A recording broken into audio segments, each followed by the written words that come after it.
Buying a used car can save you thousands, but only if you know what to look for. In this video today, I'm going to talk to you about a pro level checklist when it comes to looking at used cars.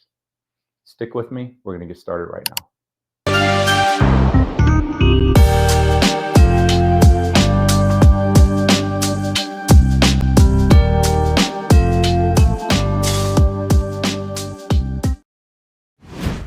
Some of the things outside of budget you're going to want to talk about is how many people are we seating? What are we using the car for? What kind of gas mileage do we need to get? Those things sometimes can contradict each other. So if you're going to get a third row seat vehicle and expect good gas mileage and you're towing a camper, it might not work out, but it's good to put that stuff on the table so you can talk about it. Just having a little brainstorm session before you start looking for a vehicle and seeing what works in the price budget is to look at actually what you need to use the vehicle for first, and then we can get into the ones that actually fit into your budget. In order to do this, you can look at sites like Car Gurus, Auto Trader. Those are some specialty sites that you can go just browse through vehicles that aren't dealerships, and you can gain a lot of information from those sites that'll show you what's going to work. Price versus mileage versus features. You can look at one car that's $35,000 and another one that looks just like it, and one of them is actually worth more than the other one based on the features that it actually has. Lots of these used cars come with different trim packages, so you got to look at what you're going to be able to get, like heated seats and all-wheel drive, for instance, isn't a given on everything. The only car manufacturer I know that does have all-wheel drive on everything except one car is Subaru. But you could be looking at a vehicle that's a two-wheel drive and not even know it if you don't know what you're looking for. Now let's talk about those history reports again, because they're not necessarily a green light. What I use them for in my business is to rule vehicles out.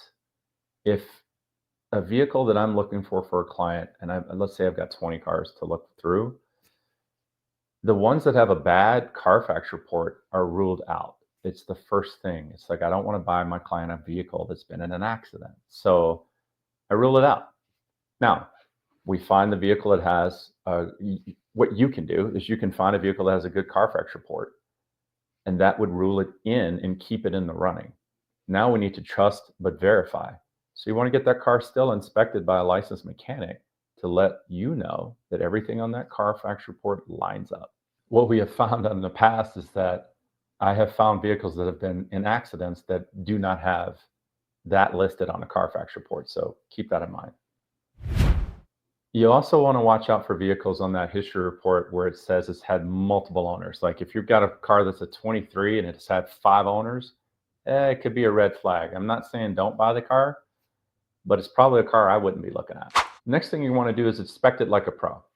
You want to make sure you're looking at panel gaps. If you look at the doors, make sure that they're lined up, the hood's lined up. If you step away from the vehicle and you look at the paint colors, they should be able to be aesthetically pleasing and not be different. You want to make sure you get a good eye on the paint of the vehicle.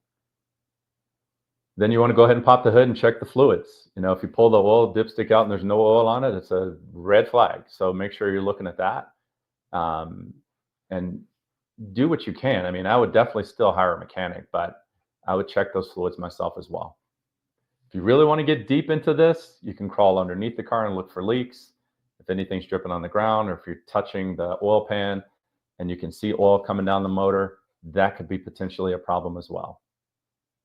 Another thing you want to use is another sense, a sense of smell. If you start that car up and it smells like something burning oil, that's going to be a bad situation. Now, I don't know what it would be. Maybe someone did a bad oil change where they got oil everywhere and it's burning. That can happen. But once again, it's a reason for that car to go to a mechanic and verify everything you're looking at. Then we get to the interior and the test drive.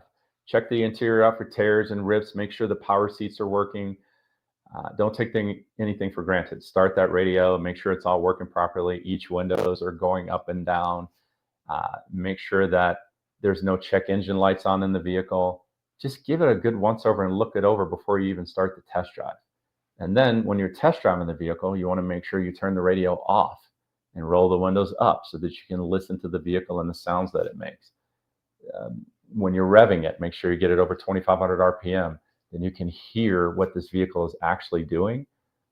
Still take it to a mechanic, but this is something you can do on your own.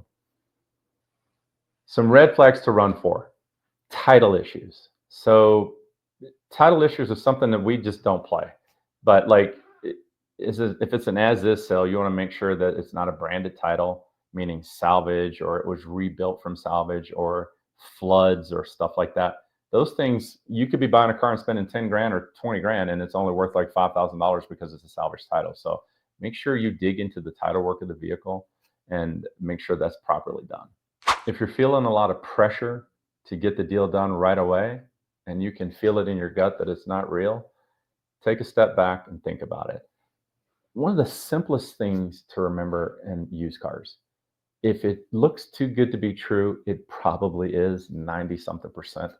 Um, you know, cars are worth what they're worth. One that's 10,000 less than the other one is typically a red flag. Something is going on, or it's a scam. So if you're going to be transacting this way on your own, make sure you use your banker, go to the bank and clarify the funds and the title work, and they'll help you. I've done this on my own, where I bought a camper from Michigan, and I had my banker up in Michigan look at the title work before they gave him the money. So you can do stuff like that to protect yourself. Buying a used car can be smart, guys. It'll save you thousands of dollars versus a new one, but only if you do it properly. Because then if you don't and you get caught, it's going to cost you thousands of dollars. So if you need help, please reach out. I hope this video was helpful. I'm Ronnie Haskins. Have a great day.